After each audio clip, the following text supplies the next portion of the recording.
The impasse of knowledge, the vertigo of non-knowledge, that is to say at once the absurdity and the impossibility. You have to lose reality if you want to accumulate value in the order of knowledge.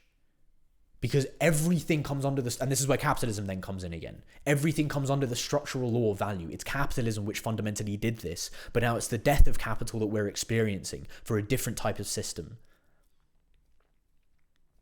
The vertigo of non-knowledge turns like an absolute weapon against power itself in order to dismantle it according to the same vertiginous scenario of dispossession. Power dies now. With this ludicrous way of thinking. Power is gone. We've all just left reality en masse. And so how can anyone wield power? There's no one left in the desert.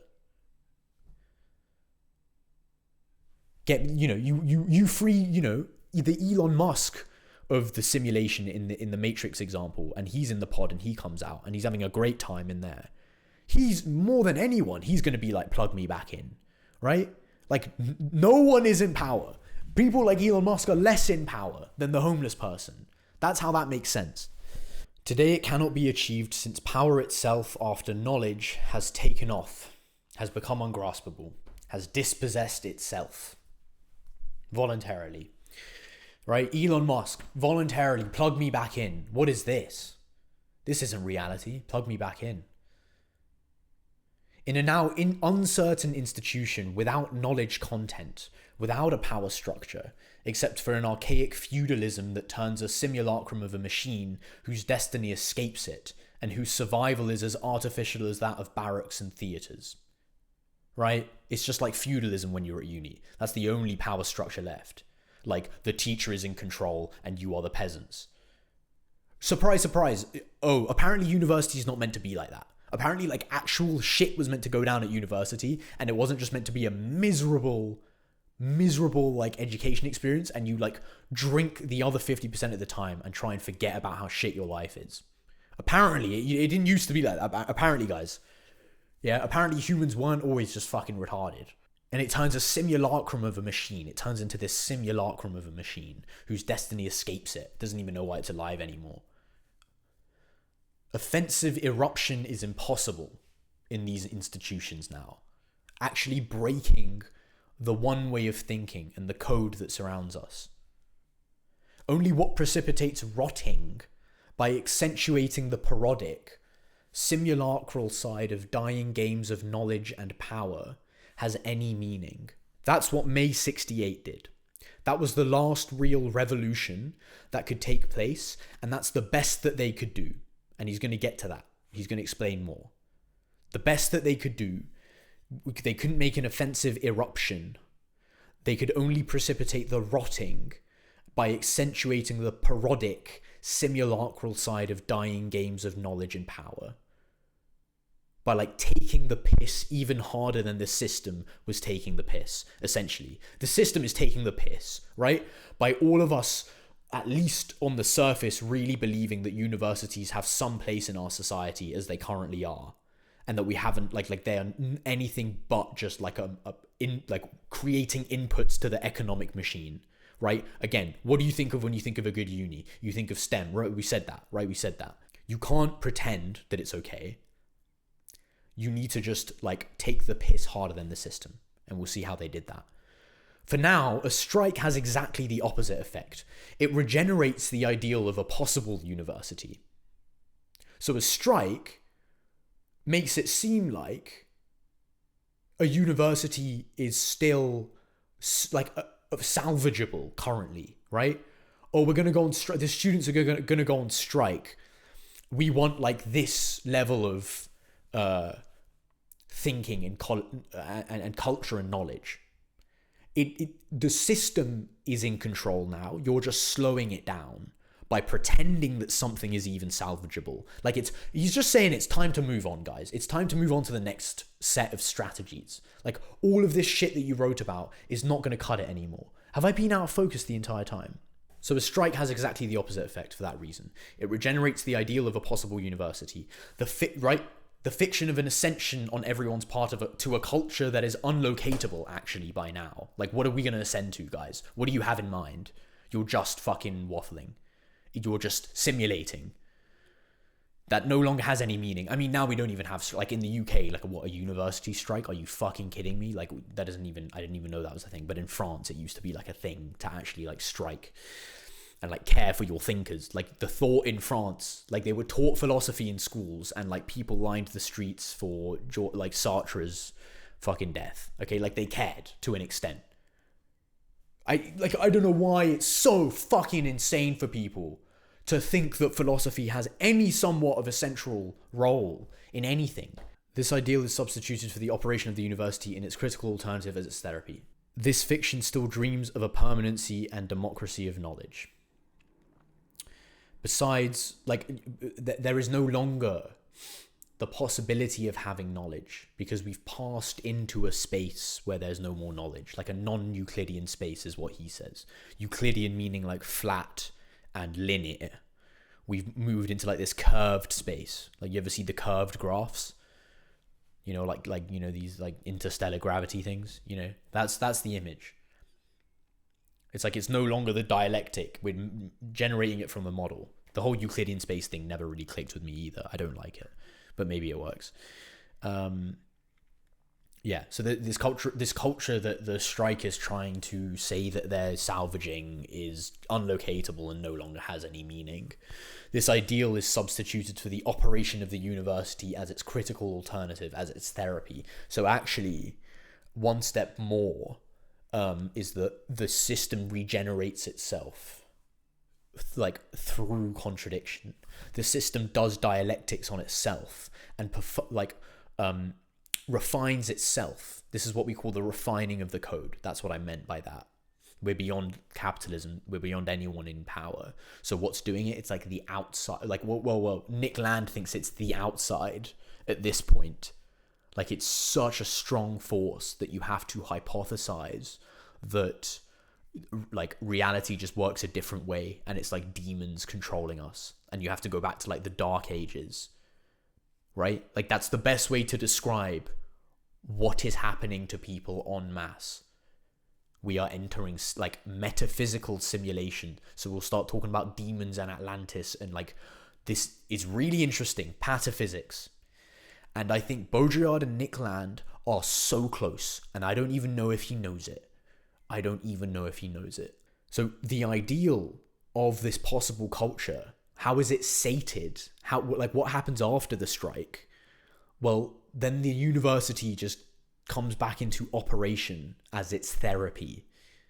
This, like, dummy university. It's like, okay, shut up and take this, like you're whining, you need it. Like, Tyler the Creator said this actually at the Grammys, but I think it works quite well. Not about this, but, like, you know, I think the analogy works quite well. It's like your crying cousin who's, like, wants to play the game, so you give him the controller so he'll shut up, but it's not plugged in, right? We're just playing around with, like, the dead corpse of reality. We've got no connection to it anymore. So this ideal is substituted for the operation of the university as its critical alternative, as its therapy. This fiction still dreams of a permanency and a democracy of knowledge. Like, it's still of this fiction that the strikers' dreams are replaced with, this culture that they claim to be ascending to after the strike, or claiming to try to be ascending to. The resulting thing that they will accept, right? So this goes back to, like, what happened in 1968, like what the Communist Party decided to accept. It's like even the Communist Party fell under the, you know, spell of when capitalism was still a thing. But this new thing where it's just like capitalism controlling all of us, which is no longer capitalism. It's like the outside in Nick Land terminology, or I guess simulation in Baudrillard terminology, right? It's this thing that's grabbing all of us. Are you starting to see how bad our situation is? So this fiction, like it's the system regenerating itself in the sloppiest way possible, and it works. This fiction still dreams of a permanency and democracy of knowledge, which we know is not possible, guys. Besides, everywhere today the left plays this role. It is the justice of the left that re-injects an idea of justice, right? It's the leftist strikes. It's all the leftists who are activists, right? I actually have like a lot more sympathies for right-wing politics nowadays, insofar as I ever had any for left-wing politics. I think all politics today is in the dumps, but I think like at least... it then makes you sound so conspiracy theorist. I know Tucker Carlson used to be on Fox News. I know, and I know he's bad guy, and I know that schizophrenic, crazy person Kanye loves Tucker Carlson, and I know that Tucker Carlson hates women and fucking, loves babies or whatever. I'm not advocating for any of that.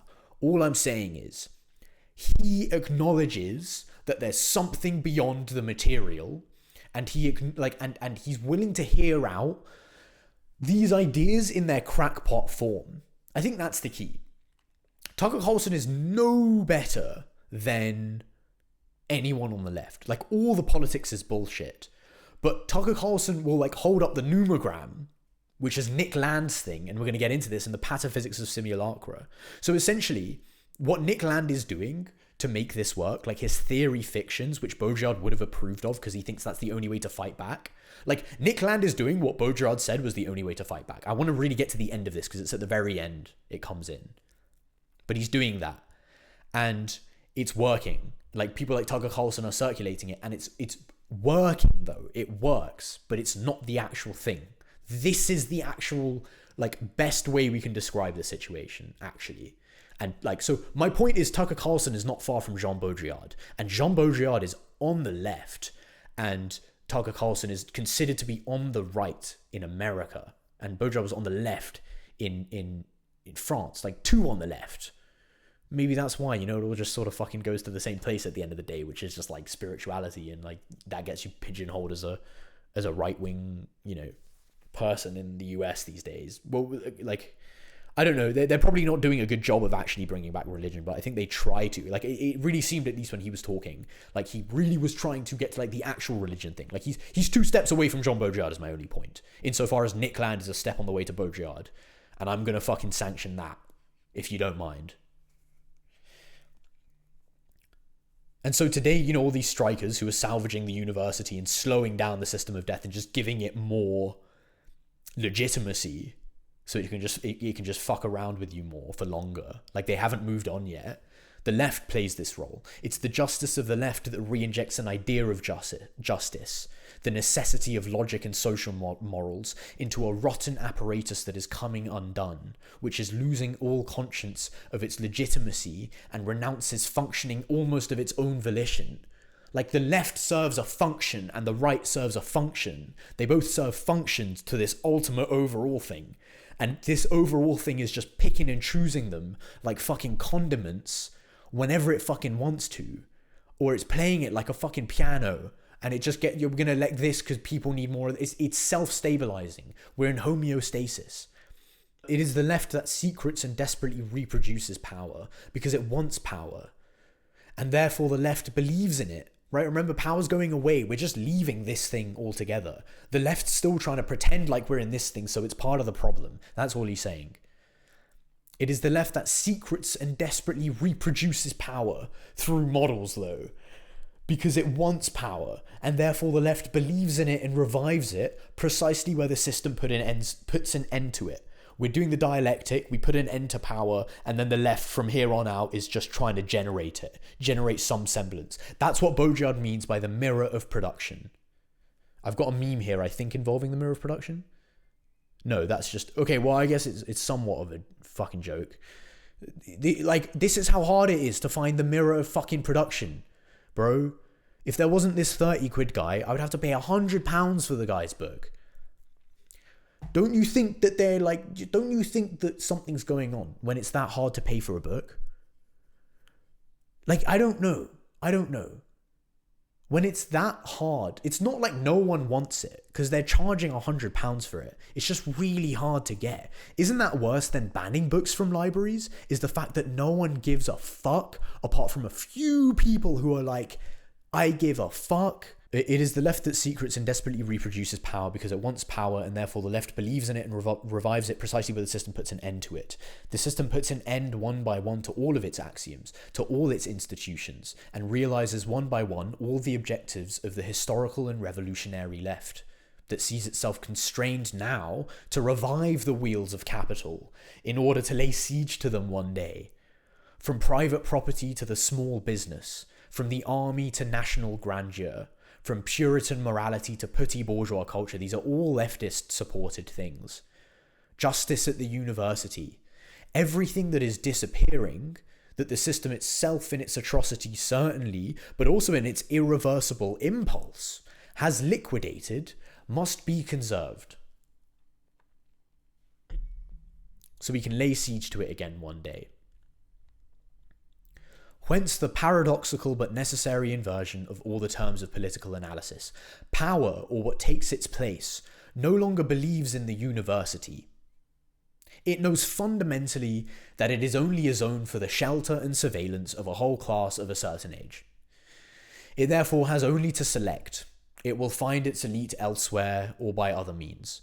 Diplomas are worthless. Why would it refuse to award them? In any case, it is ready to award them to everybody. Why this provocative politics, if not in order to crystallize energies on a fictive stake? Selection, work, diplomas, on an already dead and rotting referential. I don't think it's hard if you're my age. I don't think it's hard. It's just true. And you know it's true. You went to university and you saw it with your own eyes. And currently we're in the transition phase where like you can just tell, bro. By rotting, the university can still do a lot of damage. That's the only thing that the May 68 protesters had to them. That was the last real protest. It wasn't trying to pretend to salvage some principle of university. It was just acknowledging that you are destroying reality and we're going to fucking just take the piss harder than you. Rotting is a symbolic mechanism, not political, but symbolic, therefore subversive to us. It was the last thing we could use as subversion to the code. Everything else was falling under simulation. But for this to be the case, it is necessary to start with this very rotting, and not to dream of resurrection.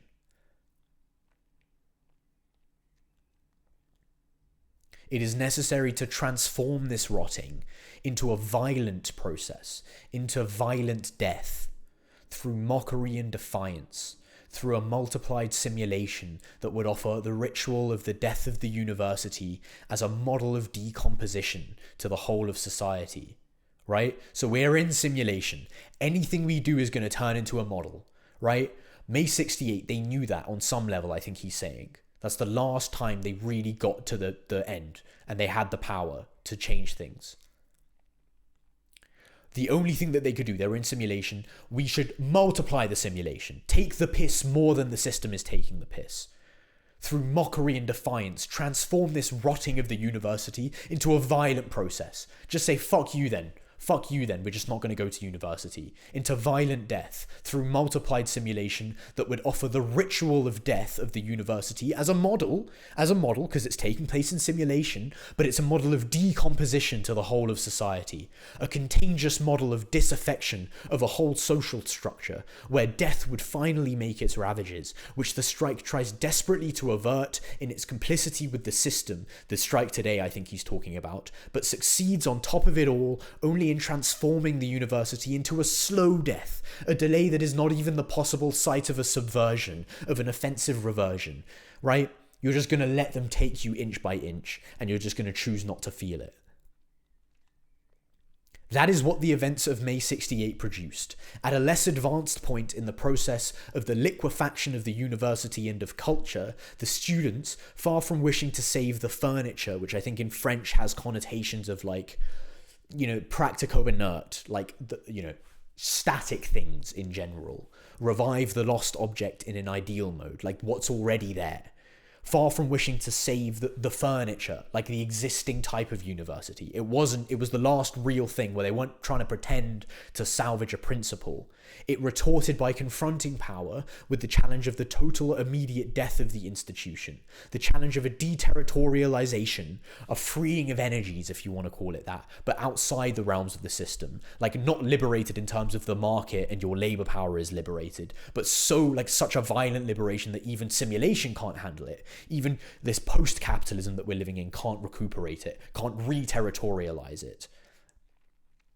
By slowly deterritorializing the university, capitalism can bit by bit take off the chunks and re-territorialize it on its own terms and have it serve its own purposes. This post-production animal, this order of production, it can do that, simulation. What it might be able to not handle is this explosive death, a deterritorialization bigger than it can re-territorialize in one go. It can't justify it in one go enough. The media apparatus and all this type of stuff can't diffuse such a big event yet. At a less advanced point in the process of the liquefaction of the university, we instead retorted by confronting power with the challenge of the total immediate death of the institution, the challenge of a deterritorialization even more intense than the one that came from the system, and by summoning power to respond to this total derailment of the institution of knowledge, to this total lack of a need to gather in a given place, this death desired in the end. Not the crisis of the university. That is not the challenge. On the contrary, it is the game of the system. But the death of the university is the last thing we could do. To that challenge, power has not been able to respond, except by its own dissolution in return, only for a moment maybe, only for a moment now, but we saw it. For a brief glimpse, we were back in reality. That was the last time. The barricades of 10th May seemed defensive and to be defending a territory. The Latin Quarter, old boutique. But this is not true. Behind this, which places in France, but this is not true. Behind this facade, it was the dead university, the dead culture whose challenge they were launching at power, and their own eventual death at the same time. Right, they were trying to, he's trying to say they were trying to snap everyone out of it, right? By contagion, they were trying to create a model that people would just spontaneously en masse adopt. Just to people would be like, oh yeah, fuck it, okay, we're getting back to reality. We're getting out of this nightmare. Offer the ritual of the death of the university as a model of decomposition to the whole of society, a contagious model of the disaffection of a whole social structure, where death would finally make its ravages.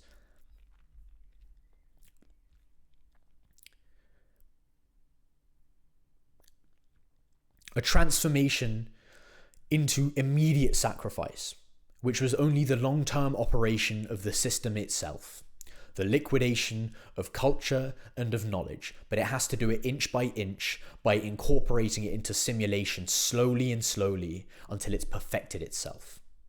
That's what's happening. They were not there to save the Sorbonne, but to brandish its cadaver in the face of the others. Just as black people in Watson and Detroit brandished the ruins of their neighborhoods to which they themselves had set fire. Not too familiar with that reference. The Sorbonne is a university in Paris. I say that's happening now. It's happened, right? So it happened. And now we're here with Nick Land. Thank you, Nick Land. Thank you for keeping philosophy alive. I would be really fucking depressed if Baudrillard was the last fucking... I was worried Baudrillard would be the latest thinker that I could have. He died in fucking 2007. At least we have Nick Land. And I think Nick Land low-key is, racist. And I think he's low-key, maybe not such a good person. Because Okay, so the thing about Nick Land is he's very confusing. He was in academia. He was in Warwick, traditionally left-leaning. I mean, all academia and universities are traditionally left-leaning. I think especially Warwick. And he was on the left at Warwick. And he started a research collective. There you go, guys. I'm not just weird. Let's start a research collective. We can give it a cool name. He started a research collective called CCRU, Cybernetic Culture Research Unit, with some other legends like Mark Fisher and all these people. And so they started on the left, and they were toying with these ideas, and they're mainly inspired by Deleuze and Guattari. And then he did methamphetamine for 10 years. and surfaced on the right with the exact same philosophy, referencing the exact same writings of the CCRU, which was on the left, traditional left. And he surfaced in Shanghai 10 years later, stopped doing drugs, assumedly, and was on the right now with accelerationism. And so he popularized accelerationism. Accelerationism is his baby in its most dominant form. But I'm trying to claim that he's just the new Baudrillard. I'm trying to claim that his entire thing is just to like bait the left. I think like people said, like in some of the wiki that I read, they were like, even in the 90s when he was traditionally on the left and it was CCRU days and Warwick days. Am I blurry? That's good enough. I don't know, it's being weird.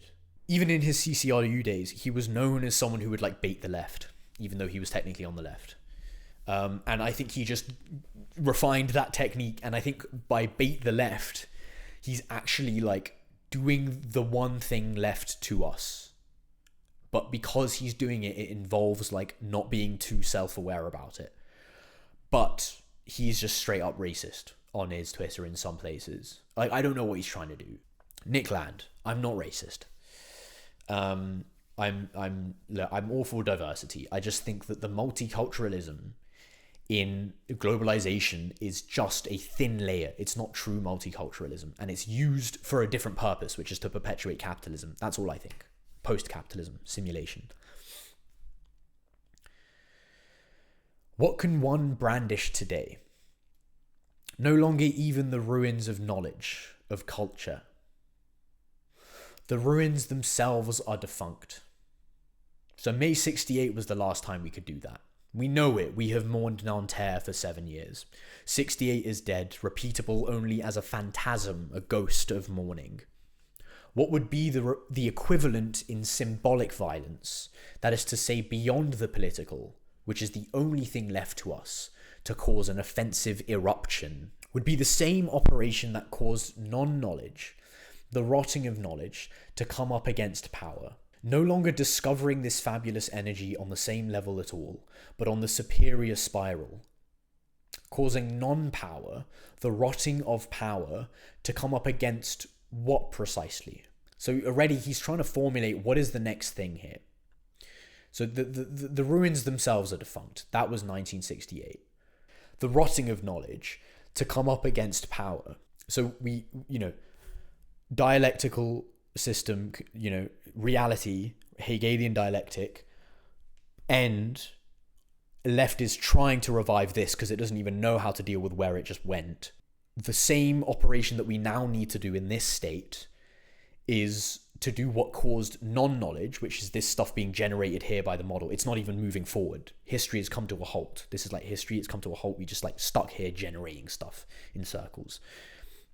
This and then this generation of non-knowledge, this absurdity of accumulating value in the order of knowledge that capitalism simulates, and then that caused power to start rotting. Power itself then disappeared with this creation of accumulation of knowledge, possible accumulation of value in the order of knowledge. Now you have no more power because you're not even here. You're here programming the knowledge, right? And knowledge is just power. And that causes power to rot because power can only take place in reality. You can only exert your power in reality. Elon Musk comes out the machine, he says, plug me the fuck back in. Elon Musk being an example of someone who's popular and famous and like whatever. Anyone who's like, they are going to be more stuck in simulation is my point. They're going to be driving the simulation forward the most with images or round in fucking circles, non-Euclidean space. I don't know. So that, the same operation that caused non-knowledge, the rotting of knowledge, to come up against power and cause power to disappear, right? Analogously, so this fucked this. Now we're going to have non-power, the rotting of power, come up against what precisely? Because so knowledge has already rotted away. That's the key thing. That's how he opens this. The university is in ruins. Strictly speaking, there's no longer even any power, but we have some, we can brandish the cadaver of power. We can no longer even brandish the cadaver of the university in knowledge. That's what he's trying to say. Or non-knowledge, which is the rotting of knowledge. That's gone. May 68 won't work anymore. So now what are we going to do? Now we can do the same with power, which is rotting, and we can do the same with power's cadaver. It's not quite in ruins yet. We can brandish the ruins like they did in May 68. But what would they come up against precisely? There lies the problem. What does that even look like? The rotting of power, just like renouncing itself to try and create a model of mania and hysteria which tears the system apart, right? That's what we need. So what would is that what it would be? The renouncing of power, or coming up against what? There lies the problem. It is perhaps insoluble. Power is being lost. Power has been lost. All around us, there are nothing but the dummies of power. Do you see where this is going? Do you see where this is going with Nick Land already? Like, renounce the power. Renounce your knowledge making sense. The less sense it makes, the better. That's Nick Land. That's Nick Land. We're like going full circle back to like spirituality, but in an almost scientific, rational way. This is really what's happening. He's renouncing his power, and they talk about it in the preface of Anti-Oedipus. I barely even read this, and already it's coming in useful. Because they say that the way they make this book, it could even be said, this is the intro, the preface by Michel Foucault, it could even be said that Deleuze and Guattari care so little for power that they have tried to neutralize the effects of power linked to their own discourse. Hence the games and snares scattered throughout the book, rendering its translation a feat of real prowess. But these are not the familiar traps of rhetoric. The latter work to sway the reader without his being aware of the manipulation, and ultimately win him over against his will. That's what rhetorics are. The traps of Anti-Oedipus are those of humour. Anti-Oedipus is the name of the book. So many invitations to let oneself be put out, to take one's leave of the text and slam the door shut. The book often leads one to believe it is all fun and games when something essential is taking place, something of extreme seriousness. The tracking down of all varieties of fascism, from the enormous ones that surround and crush us to the petty ones that constitute the tyrannical bitterness of our everyday lives. Right? So basically he's saying they made nonsense on purpose. That's the one thing left to them. Just renounce their power. That's how it starts, right? And Nick Land takes that to the next level, and it's interesting that he's inspired by these people. There lies the problem. It is perhaps insoluble. So I don't know, Baudrillard's saying it should come up against something instead of being renounced, but let's see where this goes. Power is being lost. Power has been lost. All around us, there are nothing but dummies of power, but the mechanical illusion of power still rules the social order, behind which grows the absent, illegible terror of control, the terror of a definitive code of which we are the minuscule terminals. So at least, we could brandish it as a cadaver, and there's still an illusion of power that we can refer to snap everyone out of it, even if that illusion is the model of power. Attacking representation no longer has much meaning either. One senses quite clearly, for the same reason, that all student conflicts, as is the case more broadly on the level of global society, around the representation, the delegation of power, are no longer anything but phantom vicissitudes that yet still manage out of despair to occupy the forefront of the stage. Like, power is represented to us in a very specific, very mythological way, right? Whenever we think of power, we always think of the chief of a tribal thing, and we don't think of the actual way that chiefs were. We think of the president, like a big dog in charge, right? We think of a guy, like the face of the president, the face of power, right? You think about the Obama poster. That's the representation we're given, and it's no longer how power works, right? And even Foucault, even someone like Foucault moved beyond this, and he started talking about biopower. Okay, he was kind of forward thinking, because he said that disciplinary society, it's about self-discipline, and in a big way it is, and it's good to get through that. It's good to really understand that as a stepping stone, because otherwise it's really crackheady. But it's very obvious that we live in a disciplinary society. You're meant to self-discipline, right? You have formal rights, but you're not free at all. And you always feel like you're being watched. It's basically Foucault's thing, but it's still being watched in this, 3D space, like someone's watching you and you're self-disciplining. We move beyond that. There is no more someone looking at you and whatever. It's beyond perspectival space. You are the model. Reality is being generated from the model. So that's how power actually works. And even Foucault knew that power wasn't just a dickhead sitting in a big chair. We're currently still attacking the dickhead in the big chair does not work, certainly. In his time, it didn't work. Attacking representation no longer has much meaning either. One senses quite clearly, for the same reason, that all student conflicts, as is the same more broadly on the level of global society, around the representation, the delegation of power, are no longer anything but phantom vicissitudes that yet still manage, out of despair, to occupy the forefront of the stage. Through I don't know what Mobius effect, representation itself has also turned in on itself. I don't understand that line. I don't understand his things about Mobius strips. If you can help me with that, please fucking help me. Because he's a big fan of Mobius strips, and there's probably a really nice way to map his ideas onto that. I've just never got it, and I don't want to go down that path right now. Representation itself has also turned in on itself, and the whole logical universe of the political is dissolved at the same time, ceding its place to a transfinite universe of simulation. I do know what he's saying there, though, which is that there's no longer politics, there's no longer power as we knew it. It's no longer even biopower, Foucault. It's you are the model. You are already on the other side. No possible way to locate one instance of power because it's diffracted and mashed up with the reality itself, a diffraction of the medium through the message, and you don't know where the medium stops and reality starts. You don't know where simulation stops and reality starts anymore.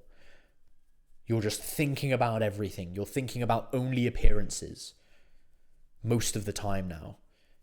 You're on tape. Ceding its place to a transfinite universe of simulation where from the beginning no one is represented nor representative of anything anymore. We've all just taken one step back from the real, and we're all thinking about it instead of doing it. We're all thinking about our presentation, where all that is accumulated is deaccumulated at the same time, where even the axiological, directive, and salvageable phantasm of power has disappeared. A universe that is still incomprehensible, unrecognizable to us. A universe with a malefic curve that our mental coordinates, which are orthogonal and prepared for the infinite linearity of criticism in history in a Hegelian way, in a Marxian way, violently resist. Yet it is there that one must fight, if even fighting has any meaning anymore. We are simulators. We are simulacra. Not in the classical sense of appearance. We are concave mirrors radiated by the social, a radiation without a light source, power without origin, without distance. And it is in this tactical universe of the simulacrum that one will need to fight. Without hope. Hope is a weak value, but in defiance and fascination. Because one must not refuse the intense fascination that emanates from this liquefaction of all power, of all axes of value, of all axiology, politics included. This spectacle, which is at once that of the death throes and the apogee of capital, surpasses by far that of the commodity described by the situationists. That's Guy Debord's Society of the Spectacle. This new spectacle of capital's death, capital's liquidation, this spectacle is our essential force. We are no longer in a relation toward capital of uncertain or victorious forces, but in a political one. That is the phantasm of revolution. We are in a relation of defiance, of seduction, and of death towards this universe that is no longer one, precisely because all axiality that escapes it. The challenge capital directs at us in its delirium, liquidating without shame the law of profit, surplus value, productive finality, structures of power, and finding at the end of its process, the profound immorality, but also the seduction of primitive rituals of destruction. This very challenge must be raised to an insanely higher level. We're actually reaching the liquidation of capital. Capitalism is killing itself. And it's fascinating, the liquidation of all axialities. Why? Because capitalism was based on utility, right? Capitalism was really exchange value with a use value alibi underneath it. that Karl Marx fell for. Now it's doing away with that. It doesn't even pretend to be useful. This guy was really ahead of his time. Think about Bitcoin. I mean, like, it's just, they're showing you it for free. Bitcoin, it's a hyperstition. This is where we get into Nick Land, but we'll talk about that after. We're reaching these primitive rituals of destruction. It's nothing to do with utility anymore. It's just substituting its own finality for itself. Functional aesthetics, utility, is never anything but the most beautiful connotation. And once this is realized, what happens is that the system substitutes its own finality for what we define as functionality. This very challenge must be raised to an insanely higher level. Capital, like value, is irresponsible, irreversible, ineluctable. It's not even about materialism anymore, is what he's trying to say. Karl Marx thought it was about material dialectics, right? He thought it was about the machines of production and all this type of stuff. No. We're so beyond that. Like, we're not in capitalism anymore. If that's what you want to define as capitalism, we left that a long time ago. Use value was only the alibi for capitalism the whole time. Any sort of material thing you have where like people actually wanted to create something so they could sell something and get money and then buy more commodities already left. And maybe Karl Marx kind of started talking about that. I'm familiar with like MCM and CMC. All those things mean is that, like, as far as I know, it used to be about the commodity. It used to be about the utility, right? That's the point. Capitalism, according to Karl Marx, really comes out of caring about material circumstances and caring about the utility of things. And the utility of things is like this concrete thing that we can talk about. It was all about the means of production and capitalist ownership and ownership of property, right? And there was someone who had commodities, property, commodities, useful things, and he would use money as a means of generalized exchange. And then for that money, he would get another commodity. So you go from C to M to C.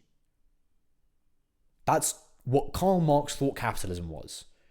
Materialist dialectics. Now it's MCM. You start with money, you buy some commodities, and you sell just so you can get more money. There's no utility. Money has no utility. It's just so you can get more money so you can flex it on the gram.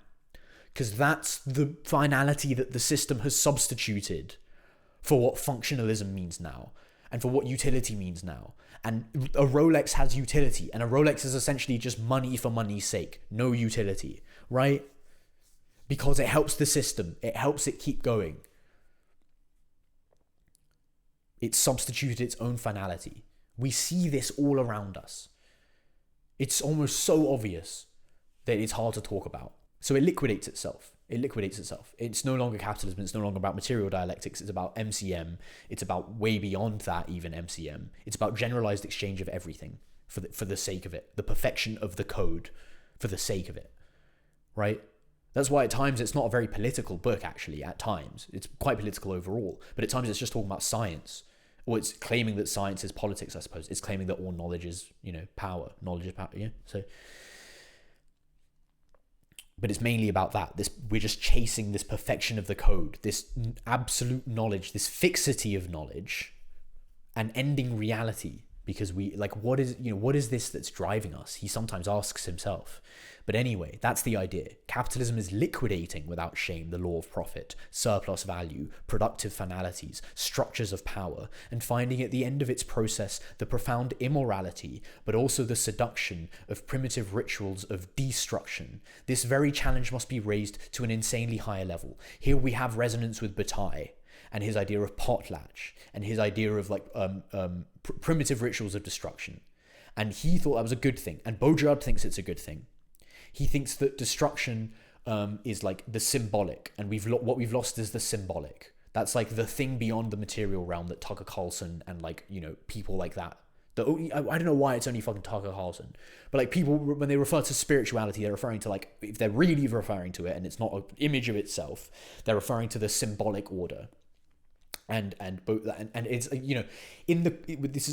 if we do the article, I mentioned this, but I'll just mention it now. It's important to realize that the people in tribes sacrificing their, stuff is they don't see it as sacrifice, as destruction. They are still getting something in return for it. It's just not material. And then we get really weird and spiritual and into the nature of belief. But they think they're getting something in return for it. And you know what? Maybe they are. It's all radically an illusion. But anyway, that's where that goes. He's going to mention Bataille again. So think about that when I'll explain it more when you get to that. Capital, like value, is irresponsible, irreversible, ineluctable. Can't be resisted. Ineluctable. Can't be resisted. Only to value is capital capable of offering a fantastic spectacle of its decomposition. Only the phantom of value still floats over the deserts of the classical structures of capital. Right? This is the only thing that we can resort to justifying our pitiful situation with, is this idea of value as capitalism has defined it, which is now just made up numbers, but we still all believe in Bitcoin, and we still all believe in all this bullshit. Only to value is capital capable of offering a fantastic spectacle of its decomposition. Only the phantom of value still floats over the desert of the classical structures of capital, just as the phantom of religion floats over a world now long desacralized, just as the phantom of knowledge floats over the university. It is up to us to again become the nomads of this desert, but disengaged from the mechanical illusion of value. We will live in this world, which for us has all the disquieting strangeness of the desert and of the simulacrum, with all the veracity of living phantoms, the blur and the buzz of people going by, the noise. But it's a disquieting strangeness for us. Anxiety-inducing, slightly off. With all the veracity of living phantoms, of wandering and simulating animals that the death of capital has made of us.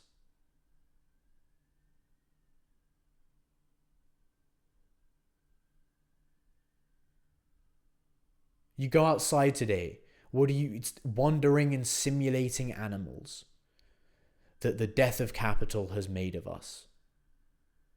Because the desert of cities is equal to the desert of sand. The jungle of signs that you're confronted with is equal to that of the forests. The vertigo of simulacra flooding you is equal to that of nature.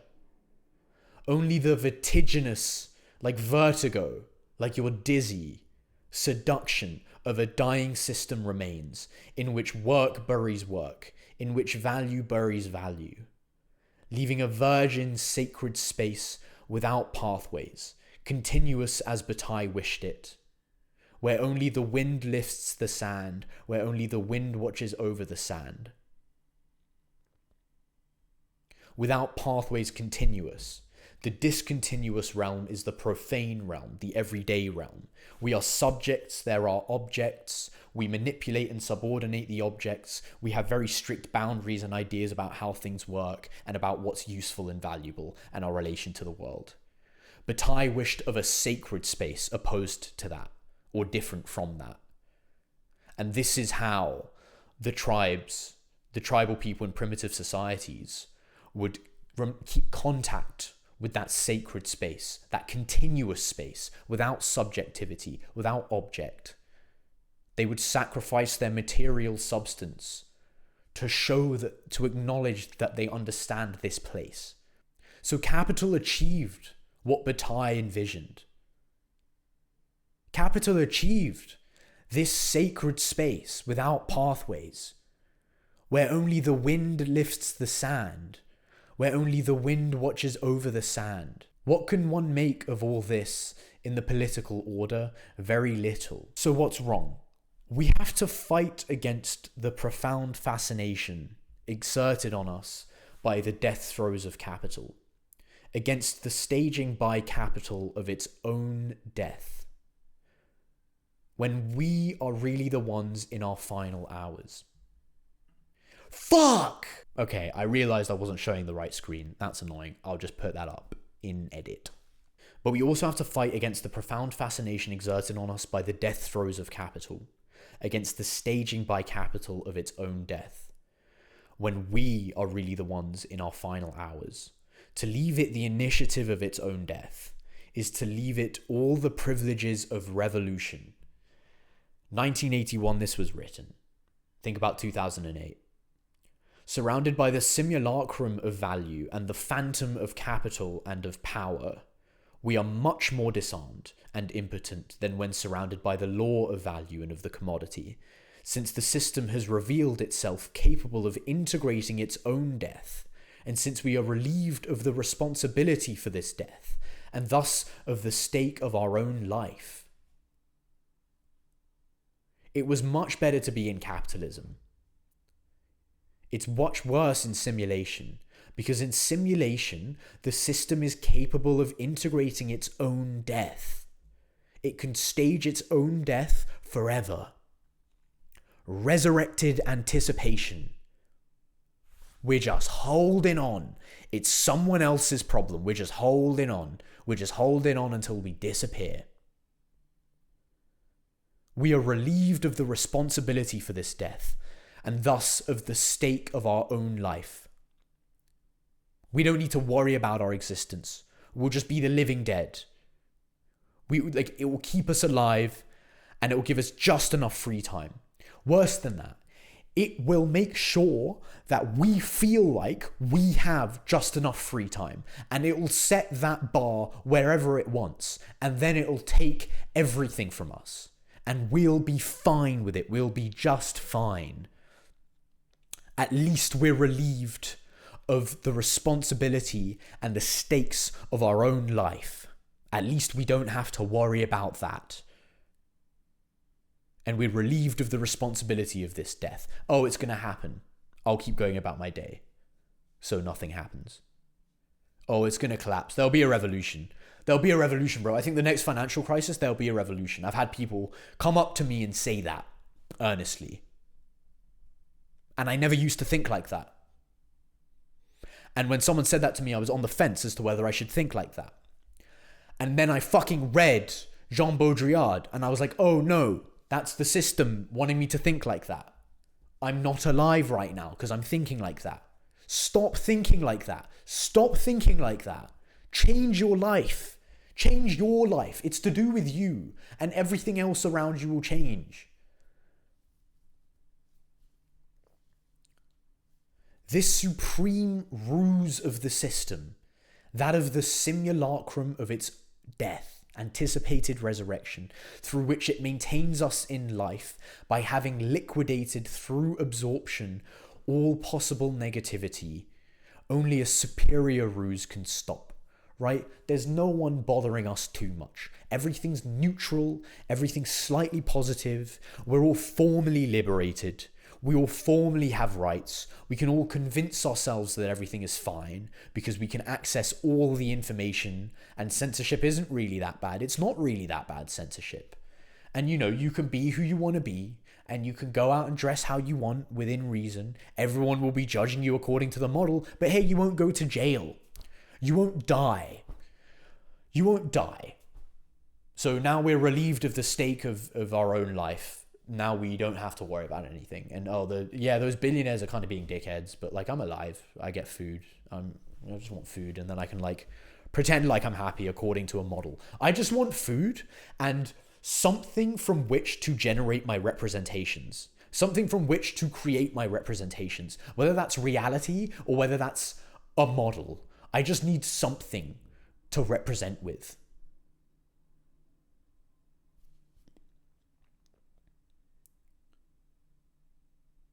Challenge or imaginary science. Only a pataphysics, thinking about, can remove us. A pataphysics of simulacra can remove us from the system's strategy of simulation and the impasse of death in which it imprisons us. What's the superior ruse, folks?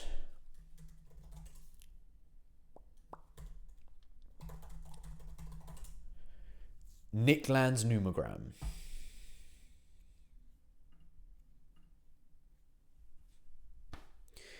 And this is where I'd get into hyperstitions and stuff, but I'm feeling less I don't know.